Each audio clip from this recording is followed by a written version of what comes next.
Part 1, The Ocean's Secret. The waves whispered across the surface of the sea, carrying the lull of the tide beneath the moonlit sky. Beneath the shimmering water, where the ocean stretched into an endless blue, a kingdom lay hidden, a world unseen by human eyes. Deep within the coral palaces of this realm, a mermaid with hair like flowing silk and eyes reflecting the depths of the sea swayed with the gentle currents. Her name was Narrator. Her voice was like a song carried by the tide. And when she sang, even the waves paused to listen. One evening, as the sun melted into the horizon, Narrator swam beyond the reef, beyond the familiar waters of her home. The ocean was her world, but beyond it, above the surface, was another, a world she had only glimpsed from afar. She had heard stories from the older merfolk, tales of the land above, of creatures who walked upon two legs, of voices that did not float through water but carried through the air. It was a world that called to her, even though she did not belong to it. As she neared the surface, the water grew lighter, shimmering with the reflection of the sky. She hovered just beneath the waves, her heart fluttering with a feeling she could not name. And then, through the soft hush of the sea, she heard it, music, a sound unlike anything beneath the waves, a melody carried by the wind, soft and warm, drifting over the water like a whisper from another world. Narrator closed her eyes, listening. She did not know it yet, but this moment would change everything. Part 2, The Prince of the Shore. The melody drifted across the waves, wrapping around Narrator like a warm current. It was unlike anything she had ever heard, rising and falling like the ocean's tide. Yet it was not the sea that carried it, it was a voice. She rose a little higher, until her head broke the surface, her hair glistening in the silver moonlight. The salty breeze kissed her face as she gazed toward the shore. There, beneath the glow of lanterns strung across the deck of a grand ship, stood a figure, a man, dressed in royal blue, his dark hair tousled by the wind. His voice carried across the water, deep and steady, as he sang to his crew, a human. Narrator had only ever seen them from a distance, mere shadows on the shore, their world separated from hers by the vast, uncrossable divide of land and sea. But this one, something about him was different. His song was filled with joy, but beneath it, she sensed something more, a longing, a yearning carried in every note. She floated closer, careful to stay hidden beneath the waves. She wanted to hear more, to understand this strange music that made her heart tremble in a way she had never known. The prince laughed as his song ended, his crew raising their cups in a toast.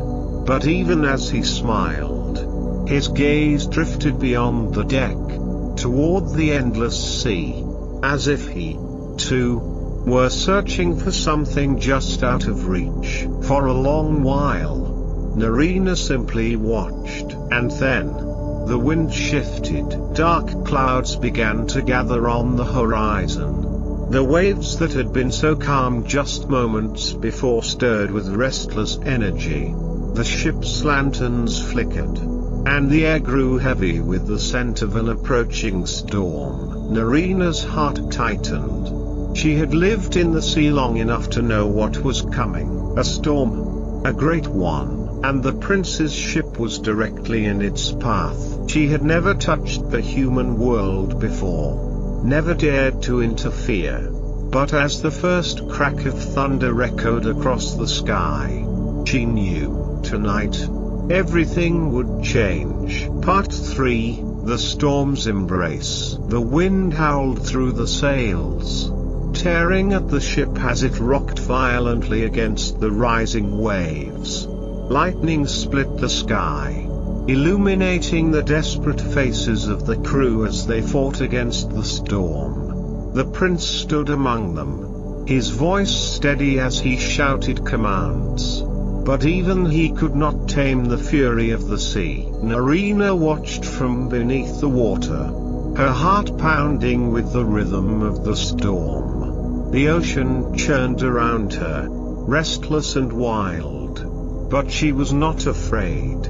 She had swum through tempests before, had danced with the currents when they raged against the shore. But this was different. This storm was cruel. This storm did not belong to the sea alone. She could feel it in the way the waves moved, unnatural and unyielding. The storm had been summoned, not by the ocean, but by something older, something darker, a force that resented the presence of humans upon its waters. And the prince's ship was sinking. A wave rose higher than the rest, curling like a great beast before crashing down upon the deck. Wood splintered. Lanterns were torn from their hooks, their golden light vanishing beneath the dark waves. The ship groaned as it tilted, the sea swallowing its hull piece by piece. And the prince, Narina, saw him fall. Without hesitation, she dove. The water closed around her as she cut through the storm-tossed sea, her heart racing. She reached him just as the darkness of the ocean wrapped around his sinking form. His eyes fluttered open for the briefest moment, and she saw the fear in them, the same longing she had heard in his song. Now swallowed by the deep, she wrapped her arms around him, pulling him close. He was heavy, his body limp in the water, but she would not let go. She kicked against the current, fighting against the weight of the storm, guiding him upward, toward the fading light above. They broke the surface with a gasp. The storm still raged, but Narina paid it no mind. She held the prince close, cradling him as she drifted with the waves. His face was pale, his breathing shallow, but he was alive. And as she looked upon him, this human who had sung to the sea, who had gazed at the horizon with longing, she knew she had saved him, and in doing so, she had changed her fate forever. Part 4, The Silent Goodbye. The storm had passed. The waves, once wild and merciless, now rolled gently beneath a sky painted in soft hues of dawn. The wind, no longer howling, carried only the whispers of the retreating tide. The ocean had quieted, as if mourning the wreckage it had claimed. Narina drifted with the prince in her arms, her heart aching at the fragility of his breath. His eyes remained closed, his body still heavy from the sea's embrace. She had saved him from drowning, but she could not keep him. Land loomed ahead, a quiet shore untouched by the storm. Soft sands stretched beneath towering cliffs, where the first light of morning kissed the earth. It was a place she had never set foot upon, a world just beyond her reach. But for him, she would go as close as she dared. The waves carried them forward, gently depositing the prince onto the shore. His skin was cool against the warmth of the sand, his breathing shallow but steady. Narina knelt beside him, her long hair cascading over her shoulders, glistening with salt and moonlight. She watched him in silence. How strange he was, so delicate, so unlike the creatures of the deep. His hands, though strong, bore no scales. His chest rose and fell with breaths that were foreign to the rhythm of the sea. And his face, peaceful in sleep, held a beauty she had never known. She reached out, hesitating, before brushing a single strand of wet hair from his forehead. Her fingers tingled where they touched him, as if something unseen bound them together, something more powerful than the ocean's currents. Then, a sound, faint but growing. Voices. Footsteps upon the sand. She turned. A group of humans was approaching from the cliffs, their figures dark against the golden light. They called out, their voices urgent, their steps quickening as they spotted the prince lying upon the shore. Narina's heart clenched. She could not be seen. With one last lingering glance, she pulled away, slipping back into the water just as the humans reached him. She watched from the waves as they gathered around the prince, their hands lifting him, their voices filled with relief. His eyelids fluttered open, his lips parting as if to speak. But as he gazed around in confusion, his searching eyes passed right over her. He did not see her. He did not remember. And as the humans carried him away, back to the world she could never enter, Narina felt the weight of the ocean settle around her once more. She had saved him, but he would never know. And with a final glance toward the shore, she let the tide pull her back into the depths. Part 5, A Heart Divided. The ocean had never felt so vast. Narina drifted beneath the waves, her heart heavy with a longing she did not understand. She had saved the prince, watched him awaken on the shore, seen the relief in the eyes of those who found him, and yet, she felt lost. Days passed. The sea moved as it always had, the currents pulling and twisting, the creatures of the deep singing their ancient songs. But Narina no longer heard them. Her mind was elsewhere, on the shore, on the prince who had been so close yet now felt impossibly far away. She returned to the surface at night, watching from the shadows as the castle lights flickered in the distance. She saw him there sometimes, standing on the balcony overlooking the sea. His gaze was thoughtful, searching. Did he remember? Could he feel the thread that bound them together? The way she did. She ached to speak to him, to let him know that it was not the waves that had saved him, it was her. But the divide between their worlds remained, as deep and unyielding as the sea itself. Narina turned to the elders of her kind, seeking answers, seeking a way to bridge the impossible distance. They warned her, to leave the sea was to lose herself. To walk among humans was to abandon the life she knew, and yet, the yearning in her heart did not fade. One night, she swam far beyond the reefs, to the place where the ocean floor fell away into endless darkness. There, in the silence of the abyss, she found the one who could grant her wish, a being older than the tides, whose voice curled like mist through the water. She asked for legs, for the chance to walk upon the land, to be with the prince, to live in the world that called to her. The price was steep. Her voice, the very thing that made her who she was. A mermaid's song was her soul, her essence, the gift the ocean had given her at birth. Without it, she would be nothing but silence in a world that did not belong to her. And yet, she did not hesitate. The choice had already been made.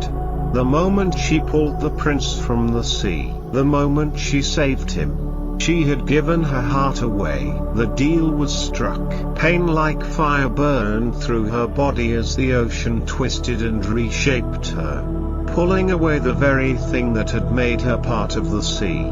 She could not scream. She could not sing. And when she awoke, she lay upon the shore, the waves lapping gently at her feet. She had legs, she had a chance, but she had no voice. And as she looked toward the castle where the prince still searched for something he could not name, she knew her story was only just beginning. Part 6, A Love Unspoken. The first steps were the hardest. Narina rose from the shore on trembling legs. The soft golden sand warmed beneath her bare feet.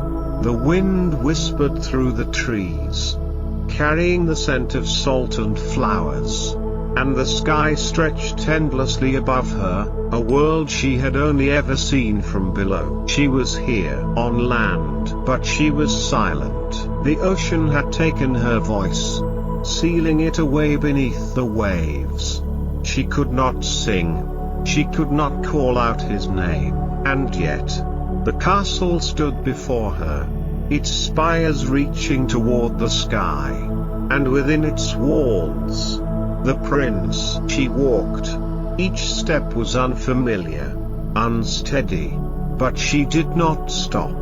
The world was different here, the way the earth held firm beneath her feet, the way the wind brushed against her skin. But she carried the sea within her, and it guided her forward. The castle gates were open, and the village beyond was alive with music and laughter. Narina moved through the streets, unnoticed at first, until the prince stepped into view. Their eyes met. For a moment, the world was still. He had been searching. She could see it in his gaze, the shadow of something missing, something just out of reach. And now, here she stood, but he did not know her. She was a stranger to him.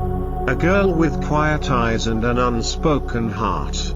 He smiled, offering his hand in greeting, and she took it, though the words she longed to say remained trapped in the silence between them. Time passed. She stayed by his side, walking the castle gardens beneath the glow of the moon, watching as he gazed out at the sea.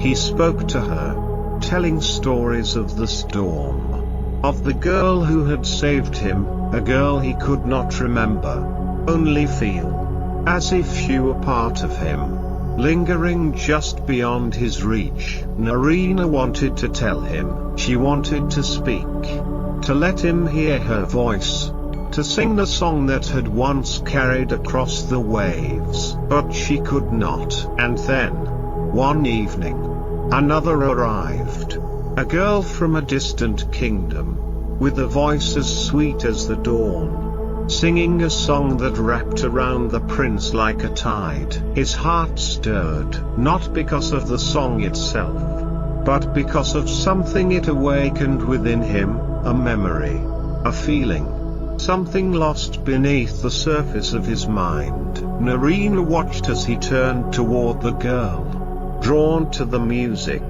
drawn to what he believed to be the voice that had saved him. He did not know, he would never know, for Narina had given everything to be by his side. But the sea had taken the only thing that could reveal the truth, and so, she smiled. Even as her heart broke, she stepped away, leaving behind the castle, the prince, the dream she had chased to the shore. And as she walked, she heard it, the distant call of the tide, the whisper of waves against the sand. The ocean had never stopped waiting for her. She returned to the shore, where the water curled around her ankles like an old friend. One step, then another. The sea rose to meet her, welcoming her home. And as the water carried her back into the deep, the stars shimmered above. Endless, eternal, somewhere, in another life. Perhaps they would meet again, but for now, the ocean sang her to sleep,